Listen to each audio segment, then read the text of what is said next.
चलिए आज बात करते हैं एक बहुत ही क्लासिक कहानी की।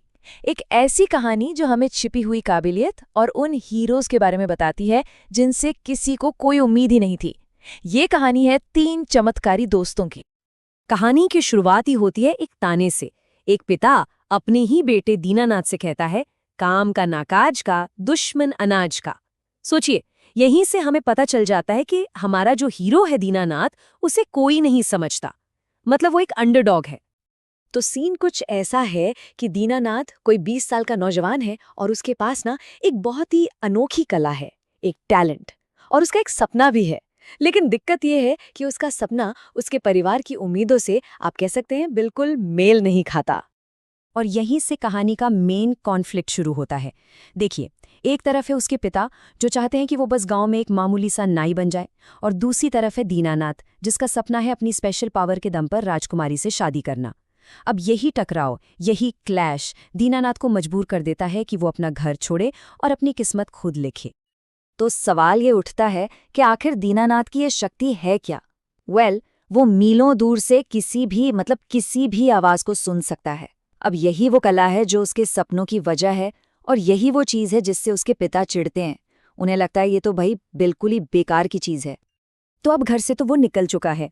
अपने सफर में दीनानाथ को कुछ और लोग मिलते हैं, और मजे की बात यह है कि वो भी बिल्कुल उसी की तरह है। उनके पास भी कमाल की एक्स्ट्रा ऑर्डिनरी शक्तियां हैं, लेकिन दुनिया दुनिया उन्हें भी एक कमी की तरह ही देखती है। और यहीं पर उसकी मुलाकात होती है अपने दो नए दोस्तों से। पहला है कानू, जिसकी भूख कभी खत्म ही नहीं होती, मतलब कभी नहीं। और दूसरा है भानु, जो इतना ज्यादा सेंसिटिव है कि सोचिए, साथ साथ गद्दों के नीचे रखे एक बाल से भी उसकी नींद टूट जाती है। लोग जिन्हें इनकी कमियां कहते हैं, असल में वही तो इनकी सुपर पावर्स हैं। तो अब ये तीनों दोस्त, जिन्हें समाज ने एक तरह से नकार दिया था, एक साथ एक ही मंजिल की तरफ बढ़ते हैं, और वो मंजिल है शाही महल। उन्हें यकीन है कि वहां सिर्फ वही उनके इस अनोखे हुनर की कोई कद्र होगी। और वो महल पहुंच भी जाते हैं। पहुंचकर वो किसी से नहीं, सीधे राजा के पास जाते हैं और उनके सामने एक बहुत ही हिम्मत वाला, एक बोल्ड प्रपोजल रखते हैं। अब यहाँ दांव बहुत बड़ा था, मतलब सब कुछ लगा हुआ था। राजा ने एक शर्त रखी, अगर तुम लोग अपनी कला साबित कर पाए तो तुम्हारी हर इच्छा पूरी की जाएगी, लेकिन अगर फेल हो गए तो सजा सिर्फ एक होगी, मौत। सिर कलम कर दिया जाएगा। और बस इम्तिहान की घड़ी आ जाती है। अब हर एक दोस्त को अपनी उस कमाल की शक्ति को साबित करना है। राजा और पूरा दरबार सब देखने के लिए एकदम तैयार हैं। सबसे पहले नंबर आता है कानू का। वो खाना शुरू करता है और बस खाता ही चला जाता है, खाता ही जाता है, इतना कि महल की पूरी रसोई खाली हो जाती है। पर उसकी भूख है कि मिटती ही नहीं। ये देखकर तो सब दंग रह जाते हैं। अब बारी थी भानु की। उसके लिए 7 गद्दों का एक नर्म बिस्तर तैयार किया जाता है, पर जैसे ही वो उस पर लेटता है, वो बेचैन होकर उठ बैठता है। जब वजह ढूंढी गई तो क्या पता चला कि उन 7 गद्दों के नीचे एक छोटा सा नन्हा सा बाल रखा था जो उसे सोने नहीं दे रहा था। ये उसकी कमाल की सेंसिटिविटी का सबूत था। तो ठीक है, कानू और भानु तो अपना टेस्ट पास कर लेते हैं।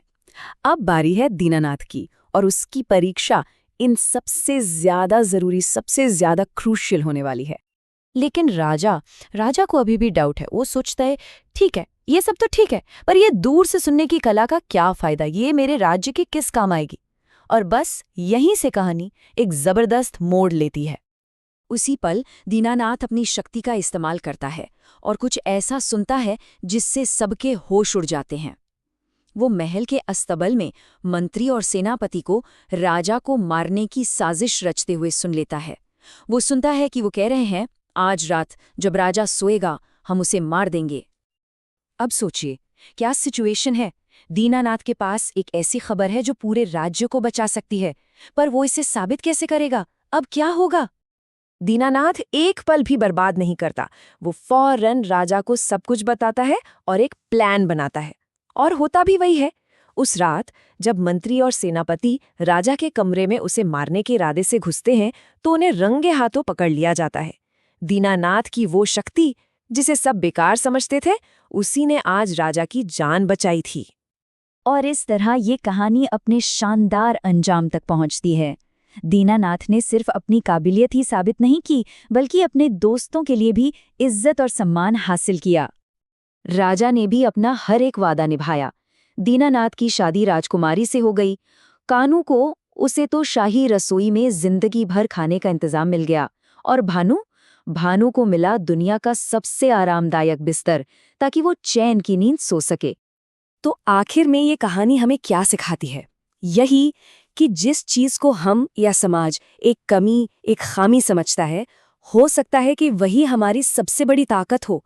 बस उसे सही मौके का, सही चुनौती का इंतजार होता है, जहां वो चमक सके। है ना सोचने वाली बात कि शायद हमारी सबसे बड़ी ताकत वही छिपी हो जहां हम उसे कभी ढूंढने की कोशिश ही नहीं करते।